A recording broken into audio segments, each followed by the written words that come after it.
Hello everyone and good morning. My name is Vivek Sharma and today we are having three major articles to discuss. First article with respect to hypersonic technology, second article remittances के बारे में and third article continental shelf के बारे में. आइए एक एक करके हम इन आर्टिकल को समझते हैं. देखो, जब हम इंजन्स की बात करते हैं तो अभी रिसेंटली डीआरडीओ ने अपनी हाइपरसोनिक मिसाइल या आप कह सकते हो इंजन को टेस्ट किया. अब इसको वैसे जो नाम दिया गया है वो दिया गया है स्क्रैमजेट. स्क्रैमजेट बेसिकली आपके रैमजेट का ही अपग्रेडेड वर्जन है. तो इन दोनों के बीच में आपको डिफरेंस पता होना चाहिए. अभी इससे पहले जो हमने स्क्रैमजेट इंजन को टेस्ट किया था वो 120 सेकंड के लिए टेस्ट किया था, बट अभी हमने इसको 1000 सेकंड के लिए फायर किया था. तो कहीं ना कहीं ये एक बिग अचीवमेंट है. आने वाले समय में हम अपनी खुद की हाइपरसोनिक मिसाइल्स को डेवलप कर पाएंगे इन स्क्रैमजेट इंजन्स के थ्रू. तो अब यहां पे एक सवाल आता है कि ये स्क्रैमजेट इंजन्स ऐसा क्या खास बात देखने को मिलती है इनमें. इनकी जो स्पीड है वो 5 मैक के आसपास रहती है. अब 5 मैक या इससे ज्यादा. अब ये मैक क्या होता है? देखो, मैक एक आपका रेशो है. जैसे मान लीजिए आपका कोई ऑब्जेक्ट है, उस ऑब्जेक्ट की स्पीड को अगर आप साउंड की स्पीड जो एयर में होती है आप साउंड की स्पीड से डिवाइड करेंगे, अगर ये रेशो लेस देन 1 हुआ, मतलब 1 से कम हुआ, तो इसे सबसोनिक कहा जाता है. अगर ये एग्जैक्टली 1 हुआ तो इसे ट्रांससोनिक कहा जाएगा. अगर 1 से ग्रेटर हुआ, 1 से 3 के बीच में, तो इसे सुपरसोनिक कहा जाता है, सोनिक कहा जाता है, सुपरसोनिक. और अगर ये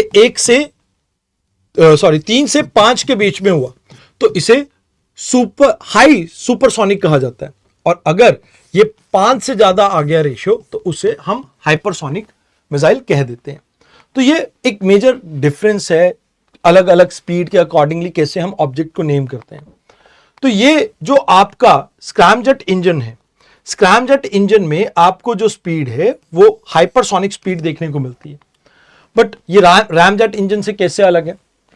देखो, रैमजेट इंजन में जनरली आप जो स्पीड देखते हैं स्क्रैमजेट और रैमजेट के बीच में, इनकी स्पीड का मेजर एक डिफरेंस है. ये सुपरसोनिक स्पीड पे आपका ऑपरेट करता है मैक्सिमम अपनी ऑपरेशनल कैपेबिलिटीज पे, मतलब काफी अच्छी खासी आपको स्पीड इसमें भी देखने को मिलती है. But as compare to scramjet इसकी स्पीड रिलेटिवली थोड़ी कम रहती है. अब इसकी मोस्ट एफिशिएंट जो स्टेज है वो 2 से 4 मैक के बीच में, इसकी मोस्ट एफिशिएंट स्टेज 5 मैक की स्पीड से ऊपर आपको देखने को मिलती है.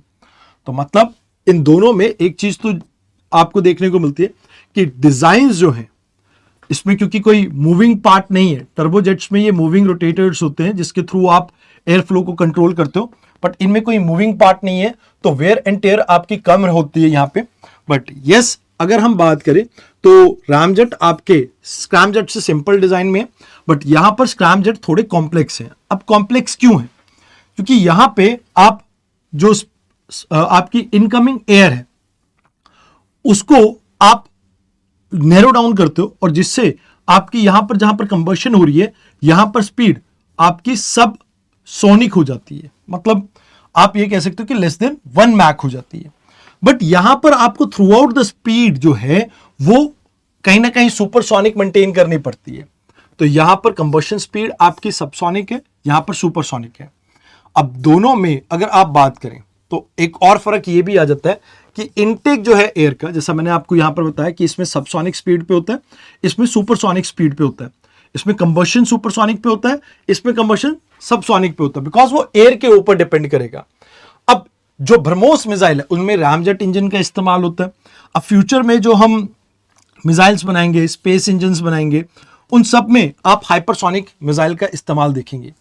तो यहां पर केरोसिन का इस्तेमाल किया जाता है, यहां पर हाइड्रोजन वगैरह का भी इस्तेमाल किया जा सकता है. तो दैट इज देयर.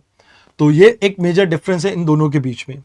अब यहां पे 2 टाइप के वेपन्स आपको देखने को मिलते हैं. That is hypersonic glide vehicle. अब इसमें क्या होता है, आप जैसे बैलिस्टिक मिसाइल को लॉन्च करते हो, ये हाइपरसोनिक स्पीड पे जाएगी, लेकिन बाद में एटमॉस्फेयर में जब ये री एंट्री करेगी तो ये ग्लाइड करके करेगी, मतलब धीरे धीरे एक ट्रेजेक्टरी में जाके अटैक करेगी. बट स्पीड आपकी हाइपरसोनिक रहेगी। क्रूज मिसाइल में आप स्क्रैमजेट इंजन्स को यूज करेंगे और इसमें आपकी जो थ्रू आउट जो स्पीड है वो हाइपरसोनिक रहेगी और आप इसको पूरा कंट्रोल कर सकते हैं। तो ये दोनों के बीच में एक मेजर डिफरेंस है। अब इसमें हमारे पास क्या फीचर्स देखने को मिलते हैं, तो सुपरसोनिक कंबशन हमें यहां पर मिलेगा। मोर ओवर आप रडार्स को अवॉइड कर पाएंगे, जितने भी जैसे थाड़ा है, S-400 है, ऐसे एयर डिफेंस सिस्टम को आप बीट कर सकते हैं। अब जितनी ज्यादा स्पीड उतनी ज्यादा काइनेटिक एनर्जी आपको देखने को मिलेगी, तो काइनेटिक इंपैक्ट ज्यादा रहेगा इसका। देन मोर ओवर आपकी जो स्पीड है काफी हाई रहेगी इसमें, और आप इसमें डायरेक्शन को भी कभी भी चेंज कर सकते हैं। तो these are the things that you have to keep in mind in this article. Let's talk about liberalised remittances scheme के बारे में, जिसमें अभी लगभग 29% का डाउनफॉल आपको देखने को मिल रहा है। अब देखो रेमिटेंसेस क्या होते हैं।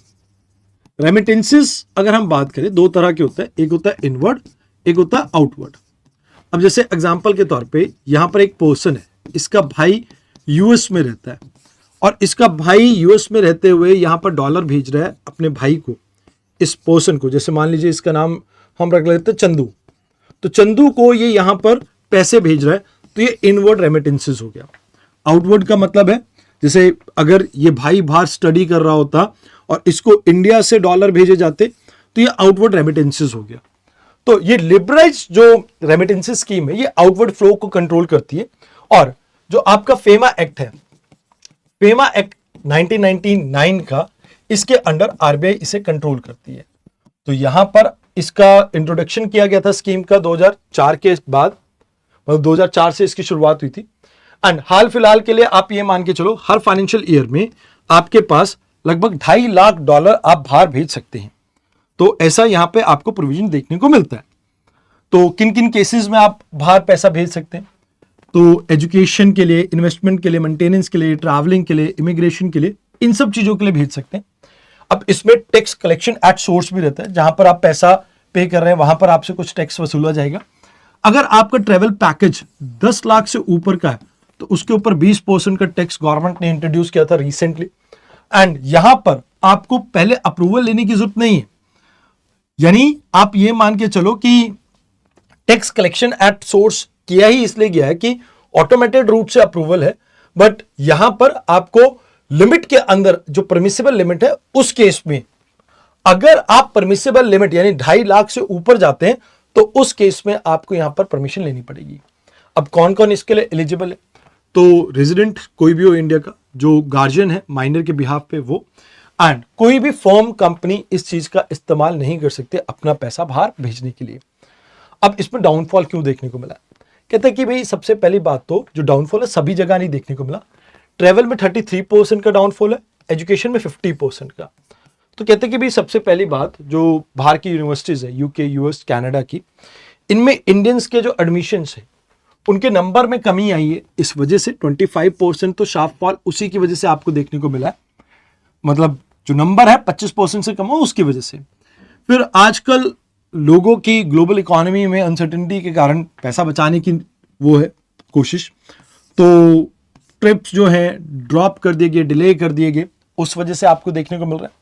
एंड मोर ओवर जो इन्वेस्टमेंट है आज की डेट में इक्विटी और डेट के अंदर इंक्रीज हो रही है, तो इस वजह से भी आपको चेंजेस देखने को मिल रहे हैं। तो आइए अब बात करते हैं आज के आखिरी आर्टिकल की, दैट इज अबाउट इंडिया के कोस्टलाइन एक्सपेंशन की।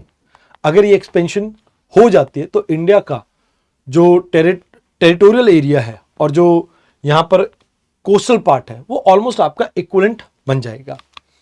तो देखिए यहां पर अगर आप देखें, ये जैसे मान लीजिए इंडिया का कोस्ट है, तो इससे 12 नॉटिकल माइल तक आपका टेरिटोरियल वाटर आता है। फिर उसके बाद कंटिजियस एरिया आता है, ये आपका उसके आगे 12 नॉटिकल माइल। अब यहां 12 नॉटिकल माइल से लेके अगर आप आगे तक जाते हैं समवेयर अराउंड 200 नॉटिकल माइल तक, तो ये आपका एक्सक्लूसिव इकोनॉमिक जोन है। एंड जो भी पार्ट जहां से आपके ओशन एकदम से डिप करता है नीचे, तो ये जो पार्ट है इसे आप यानी डीप ओशन के नाम से जानते हैं। तो मतलब यहां पे अगर हम बात करें टेरिटोरियल वाटर में आपको पूरे सॉवरेन राइट्स हैं, आपकी शिप और कोई भी लाइक फॉरेन शिप्स हैं आप अलाउ कर सकते हैं इनोसेंट पैसेज के लिए, लड़ाई के लिए नहीं। मोर ओवर 12 से 24 नॉटिकल माइल के अंदर आपके कस्टम राइट्स रहेंगे, इमिग्रेशन के रहेंगे, टैक्सेशन के रहेंगे और पोल्यूशन के रहेंगे। एक्सक्लूसिव इकोनॉमिक जोन में सॉवरन राइट्स आपके रिसोर्स एक्सप्लोरेशन को लेकर रहेंगे, बट बाकी जो सॉवरन राइट्स हैं उसमें थोड़ी डिल्यूजन आपको देखने को मिल सकती है।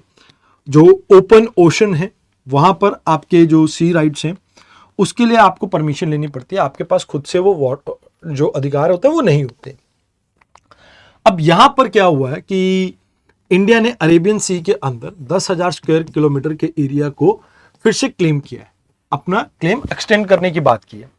अब 2009 में हमने इस क्लेम को सबसे पहले फाइल किया था, और जब हमने ये क्लेम बे ऑफ बंगाल और इंडियन ओशन में फाइल किया तो उसके बाद पाकिस्तान ने सर क्रीक एरिया को लेके थोड़ा रेजिस्टेंस शो किया। अब सर क्रीक एरिया क्या है? देखिए, गुजरात का ये वाला जो पार्ट है इसे सर क्रीक कहते हैं। ये बेसिकली अगर आप कहें तो ये एक टाइडल एस्टुअरी है जो इस एरिया में प्रेजेंट है। अब 1914 के अंदर एक एग्रीमेंट हुआ था सिंध प्रोविंसेस के बीच में और बॉम्बे जो आपकी उस समय की प्रोविंस थी उसके बीच में, जिसके बेसिस पे पाकिस्तान इस एरिया को क्लेम करता है। तो यहां पर यह कहा जाता है कि भाई एक्चुअल में ये जो डिस्प्यूट है, इस डिस्प्यूट का ओरिजिन ब्रिटिश पॉलिसी रही है, जहां पर गवर्नमेंट ऑफ बॉम्बे और सिंध प्रोविंस के बीच में जो डील हुई थी तो ये पूरा एरिया किसको दे दिया गया था? सिंध प्रोविंस को दे दिया गया था। तो इंडिया इसमें कहता है कि नहीं, उस रेजोल्यूशन में एक्चुअल में मिड चैनल कहा गया था, एंड ये मिड चैनल जो है ये आपका इंडिया कहता है कि भाई ये वाला एरिया होगा। पाकिस्तान कहता है कि भाई नहीं, इंडिया का जो एरिया है वो यहां से स्टार्ट होता है। हम कहते हैं नहीं, ये जो बीच में वाटर बॉडी को आप दो हिस्सों में डिवाइड कर दोगे तो वो जो बीच का हिस्सा है वहां से स्टार्ट होता है। तो ये ऑलमोस्ट 96 किलोमीटर लॉन्ग आपका एक नैरो टाइडल एस्टुअरी है जो कि अरेबियन सी में आपकी खुलती है। अब इसको क्यों हम बहुत ज्यादा इंपॉर्टेंट मानते हैं? क्योंकि देखिए, अगर आप इस पूरे एरिया की बात करें तो इस एरिया में मिनरल और रिसोर्सेज होने की प्रोबेबिलिटी भी है, तो इस वजह से भी तो यहां पर ये सर क्रीक वाला हमने पार्ट समझा। अब इस क्लेम को जब हमने किया तो उसके बाद यहां पर आपकी एक इंटरनेशनल मैकेनिज्म है, that is commission on limit of continental shelf. इसने इस क्लेम को रिजेक्ट कर दिया था 2023 के आसपास, और जब इन्होंने 23 में इस क्लेम को रिजेक्ट किया तो अब इंडिया इसको वापस से मॉडिफाई करके रीफाइल करना चाहता है। तो यहां पर वैसे तो अगर हम देखें तो पूरे एरिया में पूरी तरह से इसकी वर्किंग को अगर हम समझें तो किस तरह से रहती है, किस तरह से इस डिस्प्यूट को रिजॉल्व किया जाता है, तो यहां आपको समझना होगा कि ये पूरा जो कॉन्टिनेंटल शेल्फ से रिलेटेड इशू है, ये जो कमीशन की बात हम कर रहे हैं, ये आपकी यूनिक्लॉज के अंडर आते हैं, United Nation Convention on laws of seas. अब यहां पर साइंटिफिक बेसिस पे जो एविडेंस दिए गए होते हैं कंट्रीज को, उनको इवेलुएट किया जाता है, बट ये किसी भी तरह के बाउंड्री डिस्प्यूट को हैंडल नहीं करते हैं। बाउंड्री डिस्प्यूट के लिए बायलैटरल नेगोशिएशंस और इंटरनेशनल बॉडीज जो है वो रिस्पॉन्सिबल रहते हैं, जैसे इंटरनेशनल कोर्ट ऑफ जस्टिस। अब यहां पे जो साइंटिफिक डाटा दिया जाएगा, मैपिंग की टेक्नोलॉजीज को के थ्रू जो डिफरेंट मैप्स दिए जाएंगे उनको असेस करती है कमेटी, एंड फिर उसके बाद ये डिसाइड करती है कि किसके फेवर में इन्होंने डिसीजन देना है। अब यहां पर मल्टीलेटरल डिप्लोमेसी की बात की जाए तो वो कहीं ना कहीं आपकी ऑपरेट कर सकते हैं, जैसे इंडिया और पाकिस्तान के बीच में आपसी समझौता हो जाए तो उससे भी इस तरह के इश्यूज को रिजॉल्व किया जा सकता है। अब अगर आप इस एरिया को एक्सपैंड होते हुए देखते हैं तो इससे इंपॉर्टेंट बात क्या है, कहते हैं कि भी देखो ये नेशनल सिक्योरिटी के लिए बहुत इंपॉर्टेंट है, कराची पोर्ट के काफी नजदीक पड़ जाता है ये, यहाँ पर रिसोर्सेज बहुत ज्यादा है, ऑयल और नेचुरल गैस होने की प्रोबेबिलिटी है, एंड कहीं ना कहीं इंडिया का एक्सक्लूसिव इकोनॉमिक जोन और टेरिटोरियल वाटर हम इन्हें भी प्रिजर्व कर पाएंगे। तो वैसे हमारे कई देशों के साथ डिस्प्यूट है, जैसे पाकिस्तान के साथ सर क्रीक को लेके, ऐसे ही बे ऑफ बंगाल में इंडियन ओशन के अंदर म्यांमार और श्रीलंका के साथ हमारे डिस्प्यूट्स हैं, एंड ओमान के साथ हमारे जो डिस्प्यूट थे उन्होंने हमने आपस में एग्रीमेंट के साथ रिजॉल्व कर लिया। तो these are the things that you have to keep in mind. अब यहाँ पे अगर ये क्लेम हम पास कर लेते हैं, मतलब किसी तरह से ये क्लेम आ जाता है, तो कहीं ना कहीं ऑयल रिजर्व्स की पॉसिबिलिटी रहेगी, मिनरल्स की रहेगी, मिनिस्ट्री ऑफ अर्थ साइंस कहीं ना कहीं इस पूरे मैटर में आपका इन्वॉल्व रहेगा। तो ये चीज़ें आपको यहाँ पर देखने को मिलेंगी। तो आई होप आपको आज की डिस्कशन समझ में आई हो। कोई डाउट हो तो आप नीचे कमेंट बॉक्स में पूछ सकते हैं। तो आज के लिए इतना ही था, धन्यवाद।